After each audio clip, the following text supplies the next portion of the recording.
Naitwa Richard Magembe, ni katibu wa bodaboda ya Arusha mjini. Kipekee namshukuru Mungu kwa siku hii ya leo, lakini kushukuru pia kufika hapa.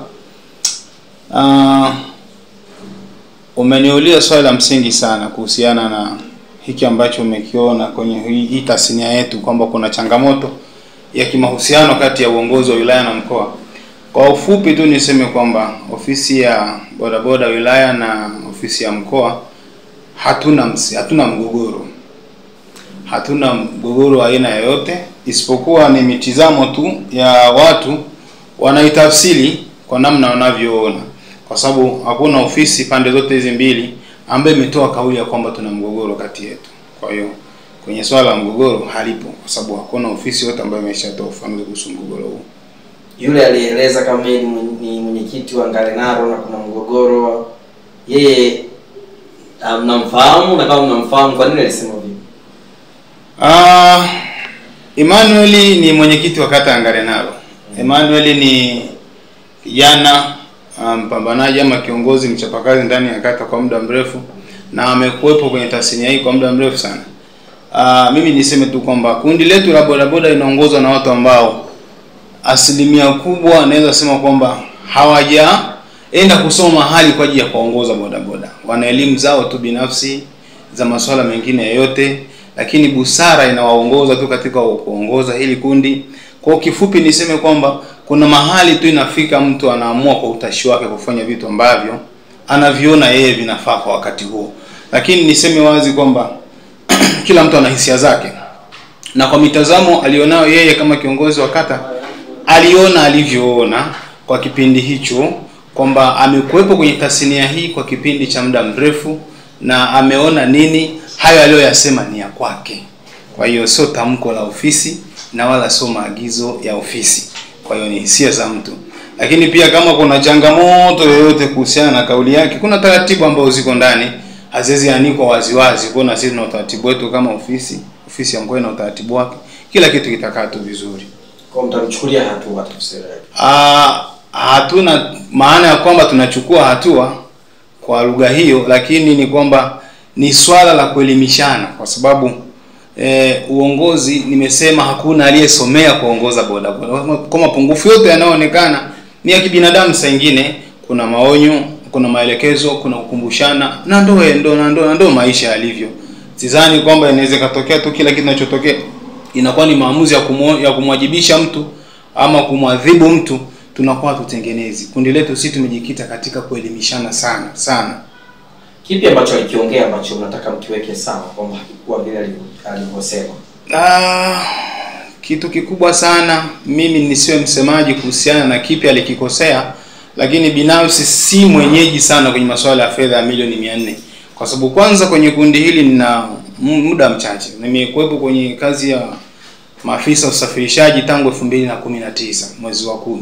Kwa hiyo mpaka sasa nina almost miaka labda 5, si zaidi. Kwa hiyo si vitu vingi navijua, lakini katika document ambayo nimezikuta ofisini madai yapo, taarifa hizo zipo, lakini si kwa kiasi hicho nafahamu kuhusu madai hayo. Kwa wanaofahamu sana kuhusu madai hayo ni hawa ambao wamekuwa wakionekana mara nyingi wakizungumzia fedha hizo mahali popote pale. Nakumbuka hata mwaka jana msemo wamezungumza sehemu nyingi, tumelisikia na sisi sehemu nyingi. Kuna mahali pia na sisi tumejaribu kugusia. Mimi binafsi sije kustate mahali kwa kiongozi kuhusiana na swala hilo la fedha, zaidi ya kuliweka katika disara yetu ambayo tulikuwa nao mwaka jana mwezi wa 12 tarehe 27. Hakuna mahali pengine. Kwa hiyo anasemaje kuhusu zile fedha, na kipi ambacho ofisi yako ina taarifa nacho juu ya hizo fedha milioni 400? Kwa taarifa nilizo nazo kwanza mimi kuhusu milioni 400 ni kwamba milioni 400 ni fedha ambayo ilikuwa katika mzunguko wa pikipiki. Pikipiki zilizotolewa ni pikipiki 200. Pikipiki 200 ilikuwa ni pikipiki 8 kwa kila kata, kati ya kata zote 25. Pikipiki moja ilikuwa na thamani ya milioni 2. Kwa baada ya kugharamika hizo pikipiki zote 200, fedha ambazo zilikuwa zinarudishwa kwenye account ndio fedha ambazo zitakuwa zijumuishwe patikane milioni 400. Kwa hiyo miongoni mwa pikipiki pia ambazo zilikuwa zinarejeshwa, kuna pikipiki ambazo zikukamilisha marejesho, kuna wengine wa kurejesha kabisa. fedha iliyokuwa imerejeshwa ndio fedha ambayo baadaye ilikuja kuonekana imepotea ama imeibiwa. Lakini kwa usahihi wake mimi sina takwimu sahihi. Fedha ambayo ilikuwa imerejeshwa ilikuwa ni shilingi ngapi kati ya milioni 400? Fedha ambayo ilikuwa imerejeshwa kweli siifahamu kwa kiasi chake. Sasa kingine inaelezwa kwamba uongozi wa mkoa hauko kisheria. Hili liko. Uongozi wa mkoa niseme kwamba mwaka jana mwezi wa 4 tarehe 12 kama sikosei, tulifanya kikao cha viongozi wa vituo ndani ya jiji la Arusha mjini, lakini kikao hicho kilihusisha viongozi wa wilaya mbalimbali ambao walikuwa wawakilishi. Kulikuwa na wawakilishi kutoka Rumeru na Longido na Karatu, lakini wawakilishi hao ilikuwa ni kwa ajili ya kwenda kuchakata ama kupitisha rasimu ya katiba. Rasimu ya katiba ilipojadiliwa na kupitishwa siku hiyo hiyo majira ya saa 11 jioni, wajumbe walikubaliana kwamba uongozi wa wilaya ambao ulikuwa ni wa kina Msemo ambao sasa hivi uko mkoa ukaimu nafasi ya mkoa ya kuwa viongozi wa mkoa kwa mpito kwa ajili ya kuratibu masuala mengine ya kimkoa, kwa sababu katiba iliyokuwa inapitishwa ama iliyokuwa inajadiliwa siku hiyo ilikuwa ni katiba ya mkoa wa Arusha. Kwa hiyo chanzo cha wao kwa viongozi wa mkoa ni kikao cha tarehe 12 mwezi wa 4 kilichofanyika Golden Rose, ambao kilihudhuriwa na viongozi wengi sana wa vituo ndani ya kata zote za jiji la Arusha na viongozi wachache kutoka wilaya mbalimbali zinazounda mkoa wa Arusha. Na kikao hicho kiliadhimia wakaimu kwa muda gani? Kikao kiliadhimia wakaimu kwa muda ambao utatokana na katiba inavyoelekeza, muda wa miaka 2 mpaka pale itakapokuja uchaguzi. Kwa hiyo baada ya miaka 2 sasa uchaguzi utafanyika, viongozi wa mkoa wapatikane wilaya, kata na vituo kwa mujibu wa katiba inavyoelekeza. Hapo ni mwaka gani sasa miaka 2 inatimia? Miaka 2 ni baada ya katiba. Kwa mujibu wa katiba inasema ni baada ya katiba hii kupitishwa. Sasa kama katiba wao tumewapa jukumu la kuwa viongozi wa mkoa kuanzia mwezi wa 4 tarehe 12, siku hiyo tukawapa jukumu ili wafuatilie mchakato hiyo katiba ya mkoa. Ina maana baada ya katiba kupitishwa rasmi na Wizara ya Mambo ya Ndani, wao ilianza kuhesabika hapo mwezi wa 6 tarehe 4 ndio katiba iliidhinishwa na Wizara ya Mambo ya Ndani kama inaruhusiwa kufanya kazi. Kwa kuanzia mwezi huo wa 6 mpaka mwakani mwezi wa 6 watakuwa viongozi wa mkoa kwa mpito, na baada ya hapo chaguzi zitatangazwa. Sasa wao kama viongozi wa mkoa sasa wana nafasi ya kuliongelea hili la milioni 400, ama nyinyi ambao ni wa wilaya mnaostahili kuwa na hii hela ndio wenye nafasi ya kuiongelea hii milioni 400 na kuidai?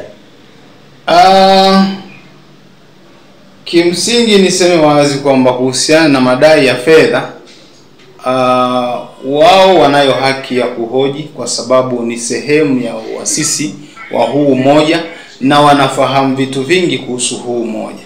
Kwa hiyo wanayo haki, hakuna mipaka. Sisi tunavyofanya kazi tunafanya kazi kwa ushirikiano. Lakini kikubwa tu labda ni shauri katika maamuzi ama taratibu za kufuatilia fedha hizi, ni muhimu tu tuwe tunashirikishana ama kupeana taarifa kwamba nini kinafanyika au kutakuwa na press wapi inahusu nini. Hasa inapogusa masuala ya kifedha, hizi mamlaka pande zote mbili tushirikishane kwa sababu ya kuondoa mitizamo tofauti ambayo inaweza kujitokeza kwa baadhi ya viongozi wa vituo, viongozi wa kata na hata viongozi wa wilaya na mkoa pia. Tumeona imeleta mvutano kati ya mkuu wa mkoa na mbunge hizi fedha wa Mrisho Mashaka Gambo na Paul Makonda. Yeah. Unahisi nyinyi ndio mmewachonganisha ama ni wajibu wao kupambana hii fedha irudi? Ndugu mwandishi, niseme kwamba sisi sio wachonganishi. Kwanza, kundi la bodaboda ni kundi la kijamii. Ni kundi ambalo linajitegemea, lakini lipo linafanya kazi kwa kuisaidia serikali. Ni sahihi kabisa. Mheshimiwa mbunge na mheshimiwa mkuu wa mkoa ni watu wakubwa, ni watu muhimu sana. Ni watu ambao wao tukiona kuna utofauti, sisi wenyewe tunajiuliza, kwa sababu unakumbuka kuna msemo mmoja unasema mafahali kinachoumia wawili wa hapo. Sasa sisi wao kama itatokea kweli sintofahamu kati yao ya kuvutana, inaweza ikatupelekea sisi wakati mgumu wa kudhaniwa vitu ambavyo sengine sio. Lakini tunaamini watakapoketi pamoja na kuzungumza nini hatima ya hizo fedha zetu, hao wote ni wa kwetu, Hao wote ni wakwetu na hatuwezi kuwatupa. Labda niwaombe kwa heshima kubwa na Mwenyezi Mungu pia waguse kwamba kunayo haja ya wao kukutana. Kunayo haja ya wao kutengeneza. Hii mivutano inayotrendi kwenye mitandao kupitia watu haina tija kwa serikali. Haina tija kwa wananchi. Haitupi afya katika mioyo yetu. Inatupa wakati mgumu sana kufikiria kwa sababu mkuu wa mkoa ni baba wa mkoa huu, lakini pia mbunge ni mlezi wa jimbo, ni kiongozi wa jimbo, lakini mlezi wa kundi hili kwa kipindi kirefu sana amesaidia kwa kiasi kikubwa. Kwa mimi nafikiri kitu kikubwa sana ni wao kushikamana. Mbunge ni mbunge kwa nafasi yake, lakini mkuu wa mkoa ni mkuu wa mkoa kwa nafasi yake. Wao wakishikamana wana uwezo wa kufanya kazi kubwa ambayo jamii inategemea na sisi tunasubiri kuona matokeo yake. Alafu utaja na majina. Kwa majina yangu naitwa Tumaini John Kivuyo, ni mwenyekiti kamati ya maadili wilaya ya Arusha mjini. Kipekee kabisa nichukue nafasi hii kuzungumza kwa yale yote ambayo yametokea na yanasikia kwenye mitandao yakiendelea. Mimi niseme tu na nilishawahi kusema tena. Hatuna ugomvi na mwanasiasa yoyote, hatuna ugomvi na serikali. Sisi ni watu ambao tunatambua tunachokifanya.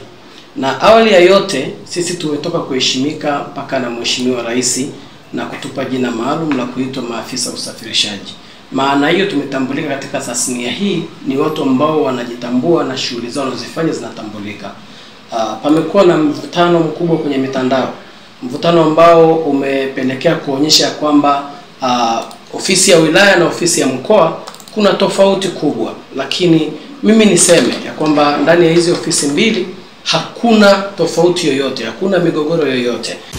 Pastor Ezekiel anaingia Tanzania. Ni siku 3 za ishara, miujiza, maajabu na uponyaji tere na kuliombea taifa la Tanzania. Huduma ya New Life Prayer Center and Church Mombasa nchini Kenya na rais wa Baraza la Mitume na Manabii Tanzania Daktari Joshua Mwatiara wanamleta Tanzania mtu wa Mungu Pastor Ezekiel katika mkutano wa siku 3 pekee kwa wa Kilimanjaro. Eneo ni katikati ya Bomang'ombe na Kia, kituo cha Mijohoroni, kuanzia tarehe 14 hadi tarehe 16 mwezi wa 3 2025, kila siku kuanzia saa 2 asubuhi na kuendelea. Wamepona na kufunguliwa wengi. Hauna sababu ya kuteseka tena. Madhabahu ya kifamilia iliyotesa babake babako imekufikia, ivunjwe na nguvu zote. Kwa maelekezo piga simu namba 0774781537. Watu wote mnakaribishwa.